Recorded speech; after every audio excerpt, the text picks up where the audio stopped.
एक स्कूल में एक दिन टीचर ने अपनी कक्षा में पढ़ाना शुरू किया। उस दिन का सवाल था, हमारे पास कितनी किडनी होती हैं। टीचर ने यह सवाल अंग्रेजी में पूछा, how many kidney do we have. सवाल सुनते ही एक छात्र ने तुरंत जवाब दिया, 4। यह सुनकर टीचर को बहुत हंसी आई। उन्हें लगा कि छात्र ने गलत जवाब दिया है और यह मौका उसे थोड़ा चिढ़ाने का अच्छा है। उन्होंने हंसते हुए कहा, 4, वाह क्या शानदार जवाब दिया है। फिर कक्षा में मॉनिटर को बुलाया और मजाक में बोली, जरा बाहर से घास का एक बंडल ले आओ, क्योंकि यहाँ कक्षा में एक गधा बैठा है।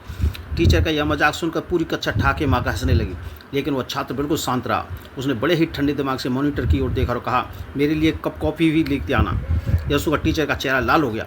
उन्हें बड़ा गुस्सा आया। गुस्से में आकर उन्होंने उस छात्र को कक्षा से बाहर निकाल दिया। बाहर जाते समय उस छात्र ने कुछ ऐसा कहा जिससे सबको हैरान कर दिया। उसने टीचर की ओर देखकर शांति से कहा, मैम, आपने मुझसे पूछा था कि हमारे पास कितनी किडनी होती है। अंग्रेजी में वी का मतलब होता है हम, तो मेरे हिसाब से मेरा जवाब सही है। मेरे पास 2 किडनी है और आपके पास भी 2 किडनी है। 2 और 2 मिलाकर 4। अब आप घास का मजा लीजिए। यह सुनकर टीचर को अपनी गलती का एहसास हुआ। उन्हें लगा कि छात्र ने बिना सोचे समझे जवाब दिया है, लेकिन असल में उसने जवाब को गहराई से समझा और तर्क के साथ जवाब दिया। उसकी इस समझ से टीचर को शर्मिंदा कर दिया। उन्होंने महसूस किया कि उन्होंने जल्दबाजी में छात्र को गलत समझ लिया। उस दिन के बाद टीचर ने उस छात्र को और सम्मान देना शुरू कर दिया, क्योंकि उसने न सिर्फ हाजिर जवाब दिखाई बल्कि तर्क और समझ का भी परिचय दिया। वह छात्र बड़ा होकर एक मशहूर हास्य अभिनेता बना, जिसका नाम था टोरली अफरेली।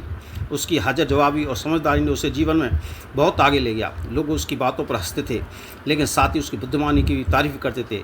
उसने अपनी इस खासियत को अपने कैरियर का इस्तेमाल किया और लोगों का दिल जीता।